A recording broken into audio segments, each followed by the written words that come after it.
Now we have Punishing Grey Raven, and let me tell you, if you're looking for some of the most insane action combat on mobile or PC, well, yeah, this game is on PC now, PGR is where it's at. This game basically took everything we love about, Honkai Impact's combat and cranked it up to 11. The skill ceiling in this game is absolutely nuts. You've got matrix dodges and this orb matching system that turns every fight into this beautiful dance of destruction. Hell fucking yeah.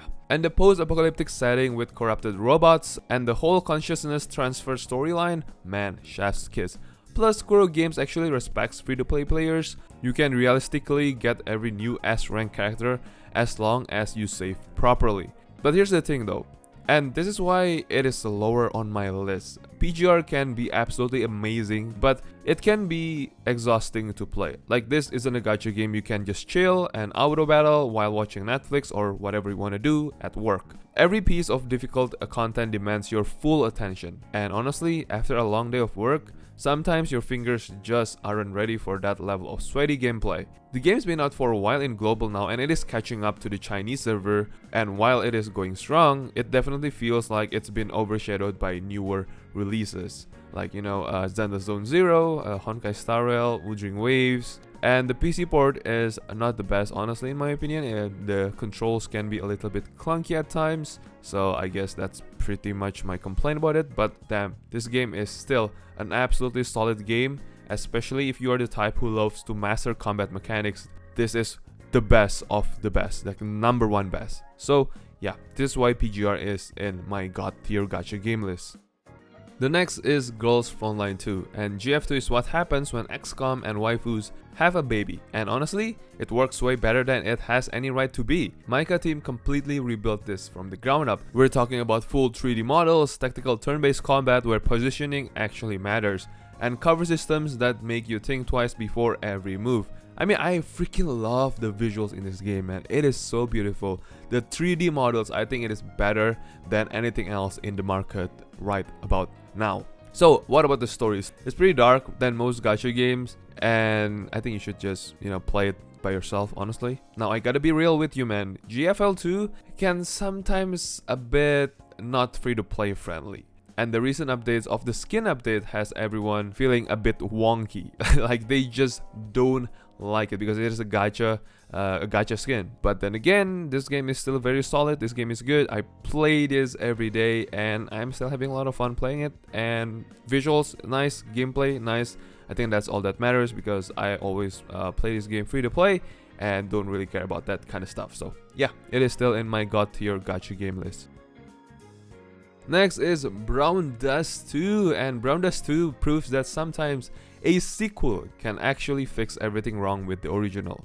The game is all about the big brain energy. The formation-based combat means you are not just thinking about who to bring, but exactly where to place them and in what order they will attack. The live 2D art is absolutely gorgeous. Like, seriously though, some of these character designs make you wonder how this game is a free game. And thank god, man, for the skip battle in this game. I mean, you can just skip for dailies, which shows they actually respect your time, so kudos to them. Even though Brown Dust 2 is really good, but Brown Dust 2 is probably the most overwhelming gacha game for new players, because there are like 15 different currencies, multiple types of summons, formation setups, skill transfer, exclusive equipment. Like, the tutorial is literally hours long and you will still be confused.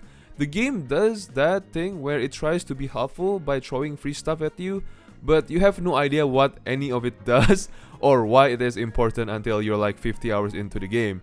It is definitely rewarding once you get to know everything, but that initial learning curve is quite brutal. So yeah, just keep that in mind. But it is a very, very fun game. Everyone has been praising it for every update, no drama or whatever, and this game is very free to play friendly. So yeah, play this game, try it out, I do recommend it. I know Summoner's War is still in the list and I know you'll hate it, but say whatever you want, this game is still doing well till this day, man. And even me, man, I still cannot believe that this game is still making millions every month. This game is over a decade old, man, but like, the monster collection system with runes is still one of the deepest progression systems in any gacha game.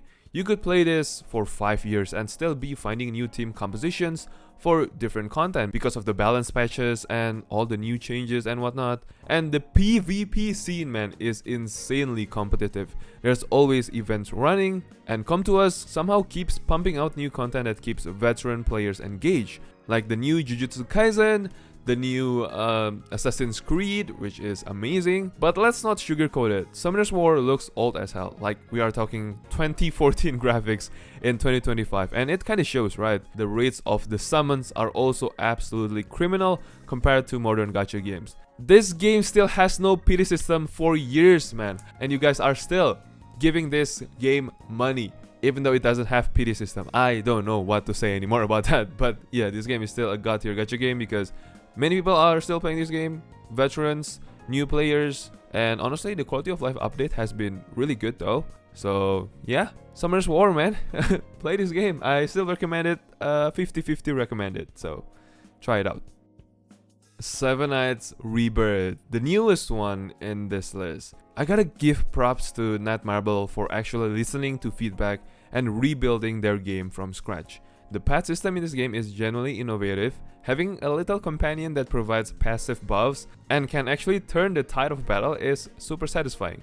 The legendary costume system means your favorite characters stay relevant even after, all the meta shifts, and unlike a lot of Korean gachas, the pity system is actually quite reasonable in this game. You are guaranteed the banner unit without having to sell your kidney. The problem with Seven Knights Rebirth is that it's the most generic fantasy gacha game I have ever played. But to be fair, the game is genuinely fun, It is very nostalgic. It is all the best of Seven Knights upgraded for 2025. Do you guys remember when you play Seven Knights, if you level up your character to max level, you get this 3 rubies? Yes, this game has that shit. Like, how? They remember everything good about Seven Knights and put everything here. Amazing, man. So yes, this game is definitely one of my favorites, and it's making millions. It is a god tier gacha game, so try it out yourself. If you have never tried Seven Knights, try it now, honestly. And in number 10, yes, we are closing in number 10, is SD Gundam G Generation Eternal. And this game is basically everything you want in a Gundam gacha game. This is every Gundam fan's dream gacha game, man. And we are talking about mobile suits from every single series. UC, Wing, Seed, Double O, IBO, they are all here in adorable SD form. The combat system is surprisingly deep with positioning, terrain effects, and that classic Gundam rock paper scissors of melee, range, and support units. The production quality is insane too, man. Every mobile suit has its signature attacks animated, and hearing those classic sound effects, oh my god, it brings me back to the good old days of Gundam, man. Now, even though this game has everything, but here's quite the truth of this game. If you don't care about Gundam, this game has literally nothing for you. Like, there's no entire appeal. Why would they want to play this kind of game? People love turn-based game, not turn-based tactical gacha game. And if you don't know what Gundam is, you will probably don't know who is Amuro, who is Kira Yamato, who is Setsuna F. Seiye, right? So I guess that's not for you if you don't like Gundam, because this game assumes you are already a fan of the Gundam series. So the story mode is just fan service after fan service, which is good for people who loves Gundam series like me. Plus, being a Bandai Namco game, man, the monetization can get pretty aggressive, man, especially during like collab events like Seed, Strike Freedom Gundam, this and that. I mean, like, imagine after only 2 weeks, the banner already switched and you just cannot obtain the premium currency in that game to pull that strong unit. Man, it sucks. But the good thing again about this game is that you don't need money to actually have a good, decent team. You can actually craft your favorite Gundam in this game, so you don't need anything, you just need to grind. That's it, which is really good, right?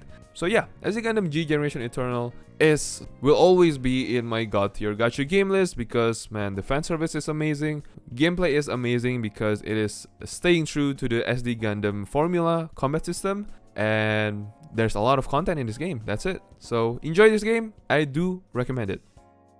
The next one we have Blue Archive. And Blue Archive is what happens when you combine tactical gameplay, absolute banger music, and the good part in this game is that every character has unique animations. The live 2D, man, it is so buttery smooth. And don't even get me started on that jazz soundtrack, it is top notch. The story manages to balance silly school events with surprisingly emotional character moments. And the gameplay, while simple on the surface, has enough depth with terrain advantages and skill timing to keep things interesting. Okay, but we need to address the elephant in the room about Blue Archive. Blue Archive makes some people really uncomfortable with its whole sensei and students thing. Like, I get it, it is supposed to be wholesome or a bit like, you know, fantasy, like your fantasy about you becoming a teacher and students liking you. You definitely cannot play this game in public though without getting some serious side eye. But who cares, right? We're all weeps, we're all weird. The game knows exactly what it is doing with its marketing. And while it works for the target audience, it's also the #1 reason why people bounce off this game immediately. Some just cannot handle the fantasy in this game about the teacher and student fantasy in this game. But then again, the story is nice, gameplay is nice, and the free-to-play friendliness is also quite nice. So why not play this game and try it? So I think I recommend this game to you guys. Well, of course I do recommend it because it is in the God tier gacha game list. So try this game out. It is also on Steam, so you have the convenience to just download it right off the bat. Number 8 goes to Nikke. And look, we all know why you downloaded this game. It's for the plot. And by the plot, I mean both the actually engaging post-apocalyptic story and the ridiculous jiggle physics. Well, I don't want to say ridiculous, I think it's more like phenomenal jiggle physics, right? But yeah, in all seriousness, Nikke has one of the best narratives in gacha gaming right now. The story about humanity's last stand against machine invaders hits really good, man. Especially when you get to the plot twist about what the Nikkes actually are. The shooting gameplay is simple but so satisfying, man. And Shift Up's attention to detail with the live 2D animation-ish, right, is industry leading, man. Every character feels unique with their own animations and personality. Well, I wouldn't say it's the downside, but you literally cannot play this game in public unless you wanna be put on some kind of list in your country. The character designs are so aggressively horny, man, that even other gacha gamers judge you for playing Nikke, but at this point, we all are embracing it that we are playing Nikke. And while the story is great, getting through it means sitting through loading screens that look like something from a completely different kind of game. It's a shame because underneath all the fan service is genuinely one of the best gacha games out there even when you are playing on your phone. So I do recommend you guys to try this game out. For me, I still play it till this day. Well, you know, not daily, but sometimes. And it is pretty good. Right now, they are gonna do a collab with Resident Evil 4, right? And yeah, Nikke is looking pretty good in 2025. Zenless Zone Zero. You have to admit that this game is quite polished and pretty good. And honestly, I think this game is probably the most stylish game in the list. The whole urban fantasy vibe with these proxy hackers diving into corrupted dimensions called Hollows is such a fresh take compared to the usual fantasy or sci-fi settings. The combat is incredibly fluid. It's like they took action game combos and made them accessible to everyone. The attention to detail is insane too. Characters have unique animations for literally everything, from drinking coffee to checking their phones, and that TV mode exploration. Man, I freaking love that, and I don't know why they removed that. I am so sad. And not to mention that the visuals in this game is holy shit good. Because if you see from just the cutscenes alone, the dynamic camera angle, the face expressions, everything is so alive in this game. It is just way too good. This game is, I don't know, man, I think this game is more beautiful than Honkai Star Rail or even Genshin Impact. So Zenless Zone Zero is one of my favorite gacha game in the market right now. I know it is from Hoyoverse, but I cannot deny that Zenless Zone Zero is a really good gacha game with a good animation, good gameplay, very accessible to everyone, and just pretty much a very enjoyable game. So yeah, I do recommend you guys to try this game out and play it. It is immaculate. In number 6, it is Honkai Star Rail. Now, I know, for me at least, Zenless Zone Zero is more enjoyable to play than Honkai Star Rail, but I know the fact that Honkai Star Rail is way more popular than Zenless Zone Zero. That is why it is sitting above Zenless Zone Zero. And honestly, Honkai Star Rail isn't that bad though. Like, it's a good turn-based game. Okay, it is simple yet effective. Combat system in this game is good. Right, the cutscenes, the voice acting, the music, it's all AAA quality. What I mean by the cutscenes, okay, is the cutscenes, not the dialogue where you have this static faces just bantering here and there. No, it's not that. It's the cutscenes alone, okay? Music, whoo! Lore, debatable. But the turn-based combat is surprisingly good and it is super accessible. And in this game, I think the auto battle is actually pretty good. Like, you can build your teams and let them handle the farming. But what I don't like about this game is that they gatekeep the auto battle when in story mode. So yeah, it's kind of a shame. But yeah, nonetheless, it is a really good game. I don't know what else to say about Honkai Star Rail at this point. I think you guys all know what this game is. I know Honkai Star Rail is getting more and more very aggressive with their pricing. I mean, with their gacha. But I think if you just play it casually, normally, and you don't have this FOMO mentality, I think it is still a pretty fine game, and you can clear all the content in this game. You can clear all the stories in this game. So yeah, I still recommend you guys to try this game out if you haven't already. And yeah, it's a pretty good game, I must say.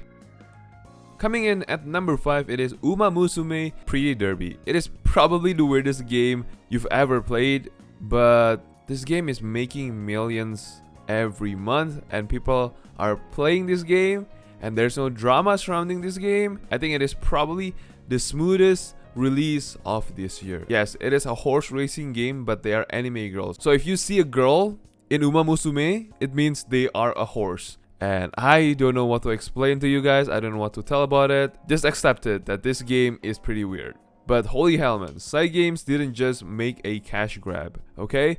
They made one of the deepest training simulators I've ever played. The amount of strategy in training your horse girls, inheriting skills, managing their mood and stamina, it's basically Football Manager for weeps.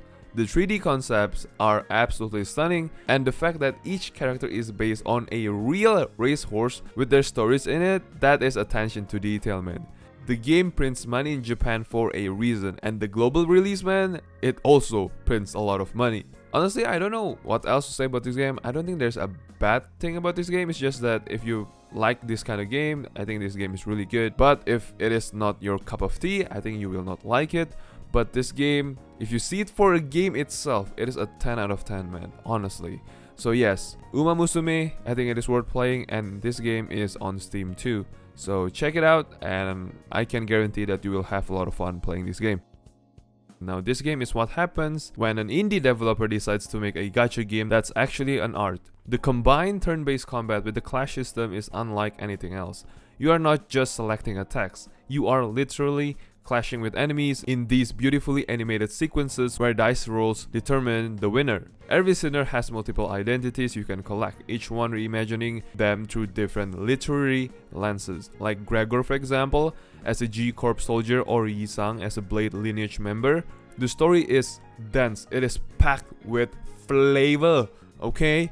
It is a psychological horror and character development that puts most AAA games to shame. And the fact that they are telling one continuous story with weekly chapters instead of random events, revolutionary. So gameplay is good, story is excellent, but what is the downside of this game? Well, the downside of this game is that it is still an indie game, and it kinda shows.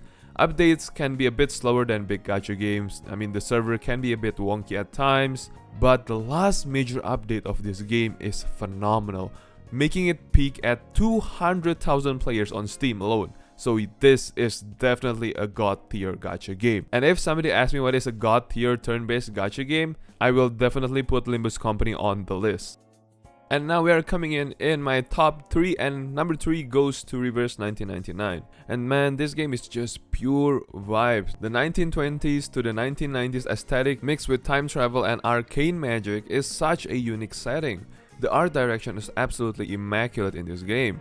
It's like playing through a vintage photograph collection that came to life, and oh my god, it's amazing! The card merging combat system is genuinely innovative. Instead of just pressing buttons, you are actually thinking about which cards to combine for maximum effect. And the full English voice acting, Whew! With the whole British accent, whew! It's like the game dev knows what they are doing, and I think this game is doing that to flex on any other gacha games on the market, because the voice acting in this game, I think it's better than Wuthering Waves, man. It is better than Genshin Impact, like the top open world gacha games. I don't know how they managed to do that, but man, I am loving the shit out of this game, the voice acting at least, and the story is pretty nice too. Even though the story is nice, the pacing can get a bit, you know, not good. Like sometimes it can be dragged out a lot. Like I get it, you want this game to be deep, but sometimes I just want to know why we are fighting the geometry teacher who turned into an eldritch horror.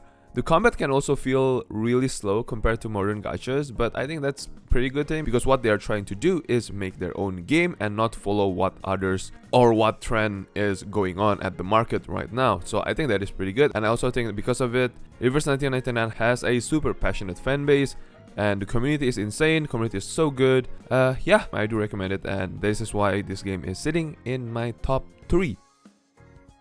Taking the number 2 spot is Epic 7. Honestly, man, Epic 7 is still the undisputed king of 2D animation in any gacha games. Even comparing this game to Reverse 1999, I still favor, or I like Epic 7 more than Reverse 1999. Like every ultimate animation in this game is so beautiful. It's beautifully done. It is so smooth. The production value is insane for a mobile game that came out in 2018. The gear system, while it can be frustrating, provides virtually endless progression, which is pretty good. And the PvP scene is incredibly competitive, with constant meta shifts, keeping things a bit fresh. And Smilegate is generous with resources. You can realistically pull on every banner if you're smart enough with your bookmarks or your skystones. I mean, the premium currency in this game. The fact that 3-star units can still be the end game hero or character, and it is still very viable, is something other gacha games should learn from. Just for example, take a look at Honkai Star Rail, the easiest example. There's no 4-star units that can really top up the higher stars unit, right? But in this game, you actually can. And 3-star units are very viable in this game. It can hunt the end game content, it can do mostly anything in the game. It is free. This game is just screaming free to play friendly. Although 3-star units are not that viable when it comes to PvP, but for content in this game, definitely is. But let's talk about the gear RNG in this game. It's the worst I've ever seen in any gacha game, period. You could farm for months and not get a single piece with the right substats. It's layers upon layers upon layers of RNG, getting the right stat, the right main stat, the right substats, then rolling into the right substats on upgrade. Man, it's psychological torture, honestly. Maybe some of you guys like it. For me, I do like it, but it's just something that I want you guys to know, that this game is really grindy, man. I mean, you can leave your phone for 8 hours, go for the auto battle, and you will probably not get anything good. This game is that grindy. But nonetheless, Epic 7 is an amazing game. It is very free to play friendly with all the new rewards, new player experience rewards, and all the events, man. Amazing, amazing. But it does demand grind, that's all, if you want to min-max your character to the highest level. And in my number 1, it is of course Wuthering Waves. And finally, the game that came out swinging and actually delivered on its promises. Look, when this game launched, everyone called it a Genshin clone, and yeah, it is obvious where the inspiration came from. But Kuro Games didn't just copy or whatever, they understood the assignment and made it better. They made everything better. Let me emphasize that. They made everything better. The combat system is absolutely god tier, with perfect dodges, parries, intro and outro skills that chain together into these insane combos. This isn't just button mashing, but well, you can sometimes, but no, it's not. You need actual skill to maximize your damage output. The ecosystem completely destroys Genshin's artifact RNG hell. You can actually see what you are farming for and target a specific echoes. But here's why it's not a perfect game. Even though I like it, even though it is in my number 1, it is still not perfect. Wuthering Waves has some serious identity crisis at times.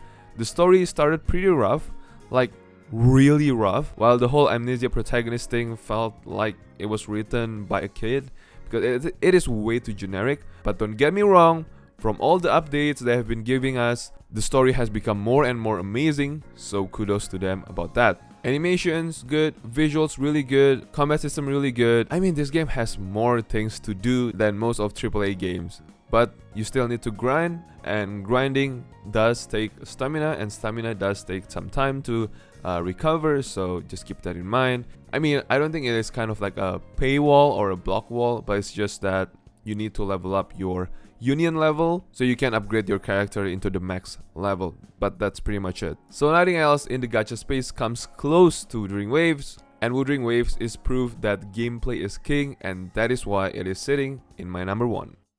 Alright, that's pretty much it about my god tier gacha games in 2025, and thank you guys so much for tuning in and of course being patient with me, because as you know, there's a bit of a problem in my day-to-day life. I've explained it before, here's the video if you want to see it, and I also made a video about how free-to-play friendly is Epic 7, and yeah, that game is so phenomenally free-to-play friendly, and if you want to check that video out, and if you want to know the reason why you should play it, just click on the video, the link will be in the description box below, and I think I'll put it right about now, so check that out, and just thank you guys so much for watching, and I'll see you again on the next one. Bye guys.